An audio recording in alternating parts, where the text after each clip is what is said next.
Today we're doing an oil change on a 2007 Chevy Silverado.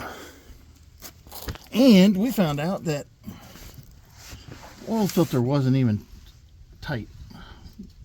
So hopefully we got no engine damage, but we don't know. We'll find out. So the oil filter goes right there. It drains on that right side, on the passenger side. We are putting in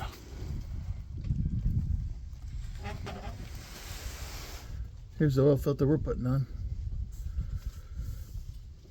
The one that came off is different, so I don't know if it's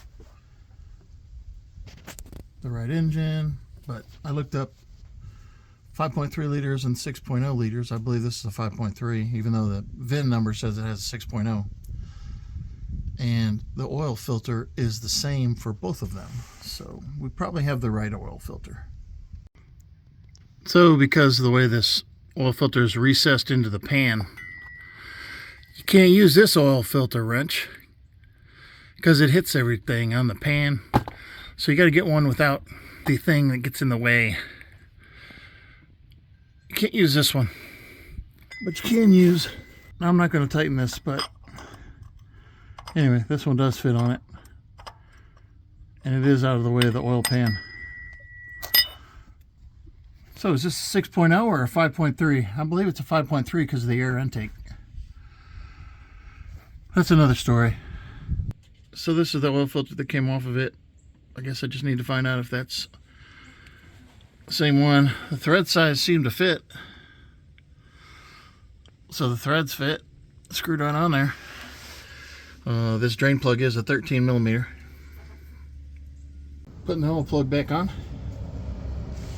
Here's your oil filter. I don't know how much oil this thing takes because I don't know what motor's in it. So I'm going to pour the old oil back into a container and see if I have 5 quarts, because it was at the full mark before I changed the oil. So looks like 5 quarts came out of it. So I'm going to put 5 quarts in it. And pre-filled my oil filter because it's a vertical mount oil filter. Okay, now I change my oil every 5,000 miles. The oil filter I bought says it'll go 10,000 miles. So I'm well within the limitations of the oil filter. And just because the oil filter and the oil says it'll go 10,000, 15,000, 20,000, whatever, doesn't mean that you don't have to check your oil. You need to check your oil in your cars, people. Just, you can ask one of my sons, yeah, if you don't put oil in a car, it'll mess it up. So after you change your oil, always drive it and look for leaks. So there aren't any, so we're done. And after you run your engine, always check for oil leaks. There's one. Wonder what that is.